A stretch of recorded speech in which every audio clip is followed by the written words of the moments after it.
मसीह की मेरे प्यारे भाइयों और बहनों, प्रभु यीशु मसीह के मधुर नाम में आप सबको नमस्कार।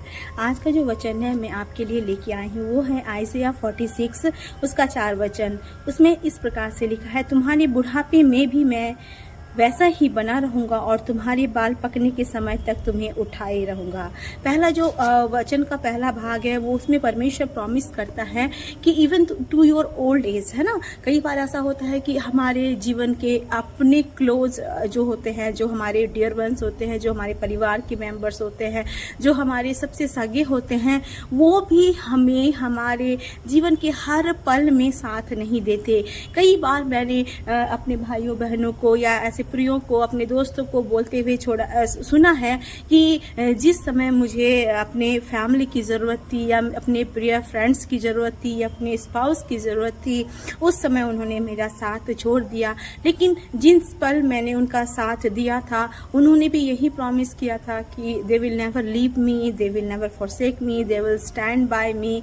अगर आप जानते होंगे तो जब हम स्पेशली विवाह के बंधन में बनते हैं तो हमें बहुत सारे प्रॉमिसेस करने पड़ते हैं, है ना, कि मैं जीवन के अंत तक और हमारी मौत ही अब इस रिश्ते को अलग कर पाएगी और हम मर जाएंगे लेकिन ये रिश्ते से कभी अलग नहीं होंगे। और बहुत सारे प्रॉमिसेस हैं जो हमें करना पड़ता है, ठीक है, और हम करते हैं। और उस समय हमारे मन में ऐसा ही होता है कि हम अपनी वादा को निभाएंगे, है ना, वादा को निभाएंगे। लेकिन जब हम साथ रहने लगते हैं तो हमें लगता है, चाहे वो फैमिली हो या मम्मी पापा हो या स्पाउस हो या फिर हमारे फ्रेंड्स हो, है ना, फिर हमें लगने लगता है कि नहीं, हम उनके साथ नहीं निभा सकते बिकॉज दे आर नॉट, है ना, लाइक अस, और दे आर नॉट, है ना, कैपेबल टू अस, और हमारे साथ वो उनका क्या बोलते हैं अच्छा तालमेल नहीं जमता, तो हम इनके साथ नहीं रहना चाहते। लेकिन परमेश्वर ने जब हमें बुलाया और परमेश्वर ने जब हमें नाम लेके बुला के हमें बोला कि जगत के अंत तक मैं तेरे साथ रहूंगा, तब उसने ये नहीं देखा कि बीच बीच में हम कैसे हो जाएंगे, है ना। कई बार ऐसा होता है कि हम प्रभु के साथ अपने रिश्ते में, अपने चाल में, अपने चलन में, है ना, हम भी भटक जाते हैं और जितना समय प्रभु को देना चाहिए हम उतना समय नहीं दे पाते और हमारा रिश्ता हमारी तरफ से प्रभु को भाता नहीं है। लेकिन उस वक्त भी, है ना, जब हम परमेश्वर को पुकारते हैं तो परमेश्वर का प्रतिज्ञा हमारे लिए सेम टू सेम वही कहता है कि I will never leave you not forsake you, है ना। वचन ये भी कहता है कि एक माँ जो होती है वो भी अपने बच्चों को, है ना, कहता है वचन की जिससे वो दूध पिलाती है, मीन्स छोटा बच्चा, नवजात शिशु, है ना, कहते हैं उसको भूल सकती है लेकिन मैं तुम्हें नहीं भूल सकता।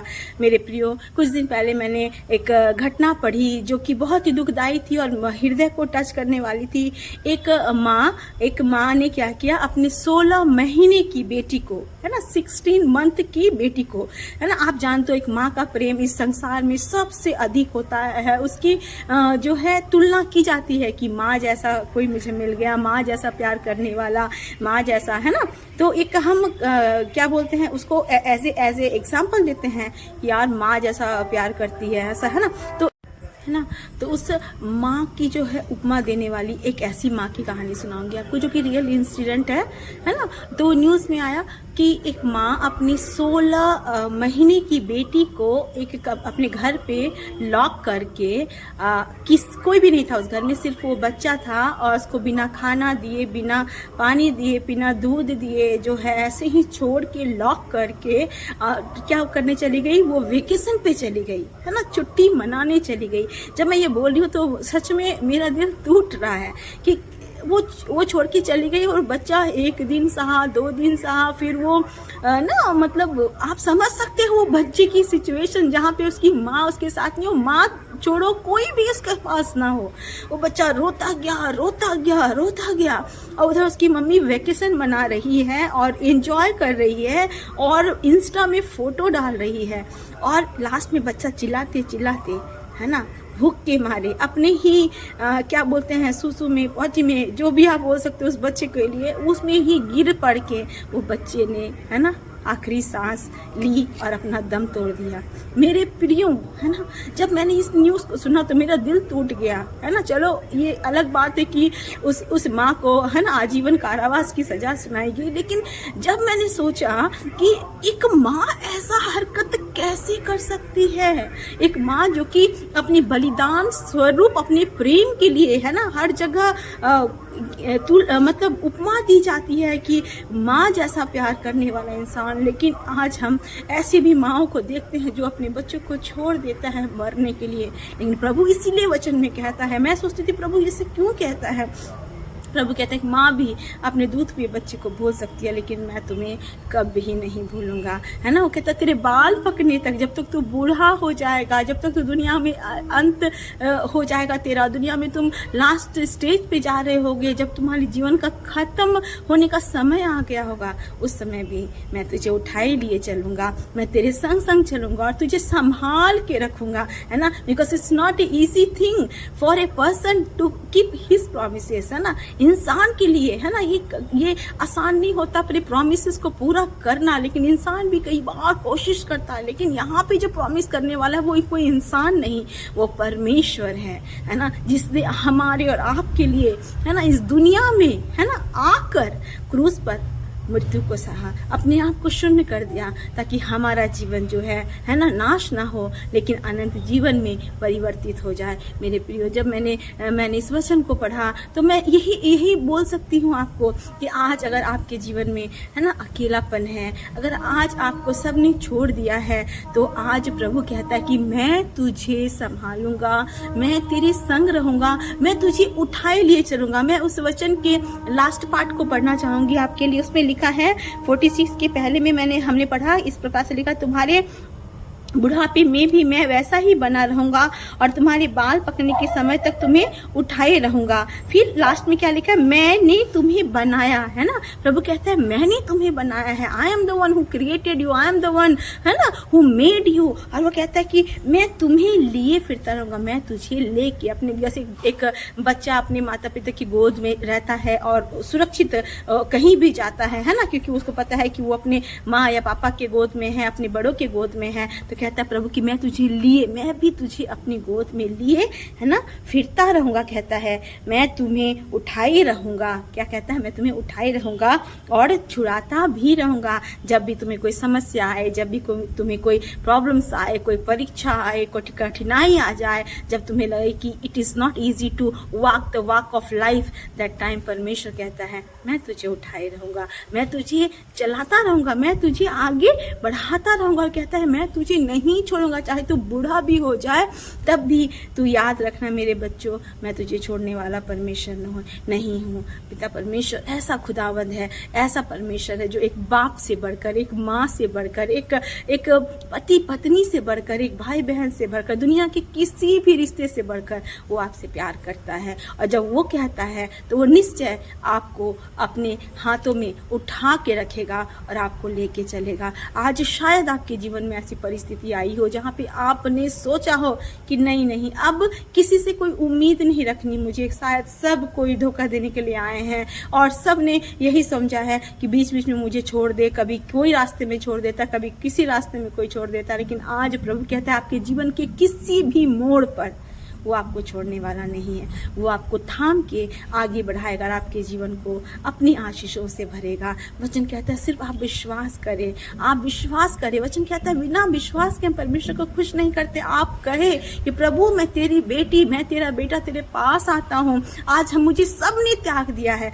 लेकिन मैं विश्वास करता हूँ कि आपने मुझे अपनी गोद में उठा लिया है। मेरे बाल पकने तक आप मुझे चलाते रहेंगे, मेरे जीवन के अंत तक आप मुझे संभाल के रहेंगे, आप मुझे छुड़ाते रहेंगे, आप मुझे ले चलेंगे। जब आप ऐसा करेंगे तो परमेश्वर निश्चय अभी आपके लिए उतर के आएगा और आपके जीवन को एक नई आशीषों से भर देगा, क्योंकि वो ऐसा खुदा नहीं जो अपनी वादे को भूल जाए, वो ऐसा खुदा नहीं जो बोला वो मुकर जाए। वचन कहता है आकाश और पृथ्वी टल जाएंगे लेकिन उसकी बातें ऐसा लिखा है कि एकमात्र बिंदु भी नहीं टलेगी। मेरे प्रियो, आज उस परमेश्वर पे भरोसा रखिए, क्योंकि वो आपसे प्यार करता है। आज वो आपको गोद में लेना चाहता है, आज वो आपको छुड़ाना चाहता है, आज वो आपको लेकर फिरना चाहता है। वो कहना चाहता है, मेरे बच्चे, मेरी बेटी, मेरे बेटे, तू कभी अकेला नहीं है, तू सदा मेरे साथ है। एक गीत है, इस प्रकार से कहता है वो गीत, ए पथिक तू सदा याद रखना, तू कभी भी अकेला नहीं। हमारा जो जीवन है इस संसार में, वो एक वाक है ना, वो एक यात्री के समान का जीवन है। और जीवन में वो गीत इस प्रकार से कहता है कि हे पथिक, जो तू चलता है तो इस बात को याद रखना कि तू कभी भी अकेला नहीं है, क्योंकि वो परमेश्वर है जो अपने हाथ को आपके ऊपर उठा के रखा है, वो आपको गोद में उठा के रखा है, वो आपको लेके चलेगा। आज कठिनाई हो, आप नहीं चल पा रहे हो, सब कुछ खत्म सा लग रहा हो, लेकिन आज मैं आपको उनके यीशु मसीह की गोद में रख देती हूँ। और मैं विश्वास करती हूँ कि प्रभु आपको अपने गोद में लेके ऐसा चलाएगा कि आपको कुछ भी चिंता करने की जरूरत नहीं होगी। हर एक काम अपने आप हो जाएगा, हर एक प्रार्थनाएं उत्तर लेके आएगी। चाहे वो शारीरिक कमजोरी हो, प्रभु चंगाई देगा। आर्थिक समस्याएं हो, प्रभु आपको भरेगा, आपको मानसिक रीति से शांत बना देगा और अपनी खुशियों से भरेगा। आइए हम प्रार्थना करें और अपने जीवन को प्रभु के हाथों में सौंपे। अनुग्रहकारी पिता परमेश्वर, हम आपका धन्यवाद करते इस वचन के लिए। प्रभु सच में आप वो परमेश्वर हैं पिता, जो हमें कभी नहीं छोड़ते। परमेश्वर, कई बार हमें लगता है कि जीवन में अब हम क्या करें परमेश्वर, अब तो कोई आशा नहीं रहा, अब तो कोई भरोसा नहीं रहा, अब मैं क्या करूं परमेश्वर पिता। लेकिन उस वक्त आपका वचन हमारे पास आता है, तू कहता है, मैं तुझे उठाए चलूंगा, मैं तुझे लेकर चलूंगा। और आप कहते हैं कि चाहे तुम्हारा जीवन बुढ़ापे का जीवन हो, अंत का जीवन हो, तेरे बाल भी पक गए हो, लेकिन मैं तुझे कभी ना छोड़ूंगा परमेश्वर पिता। मैं तेरे प्रतिज्ञाओं के लिए तेरा धन्यवाद करती परमेश्वर पिता। तू अद्भुत खुदा है परमेश्वर पिता। आज जितने प्रियो हैं परमेश्वर पिता, जो इस वचन को सुने हैं प्रभु, और वो दुख में है, परेशानी में है परमेश्वर पिता, मैं उनके लिए दुआ करती हूँ परमेश्वर पिता। आप उनको छू लेना परमेश्वर पिता, उनको एक नई शुरुआत देना प्रभु, अपनी गोद में उठा लेना। वो नहीं चल पा रहे हैं परमेश्वर पिता, वो अकेलापन महसूस कर रहे हैं प्रभु। ओ प्रभु, वो हर एक के जीवन के द्वारा प्रभु वो चोट खाए हुए हैं परमेश्वर पिता।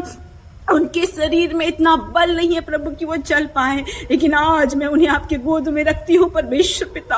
अपनी गोद में ले परमेश्वर, उन्हें चला फिरा और उनके संग संग हो ले। चाहे कोई भी कठिनाई हो प्रभु, दूर करे पिता, उनके आंसुओं को पोंछे, उन्हें नया जीवन दे परमेश्वर पिता। विश्वास में स्थिर करे परमेश्वर पिता, और उनके जीवन में प्रभु एक नई आशीषों का द्वार खुल जाए प्रभु। आपने कहा है परमेश्वर पिता, मैंने तेरे लिए एक द्वार को खोल रखा है जिसे कोई भी बंद नहीं कर सकता। मैं विश्वास करती हूँ वो द्वार खुल गया है, आशीषें खुल गई हैं पिता।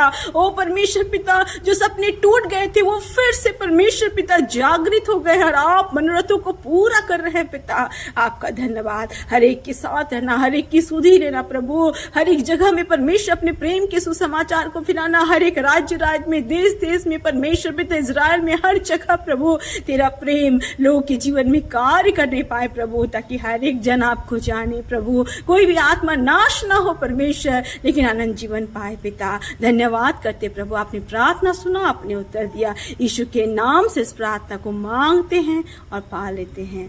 Praise the Lord. जय मसीह की। प्रभु आप सबको इस वचन के द्वारा आशीष दे। जय मसीह।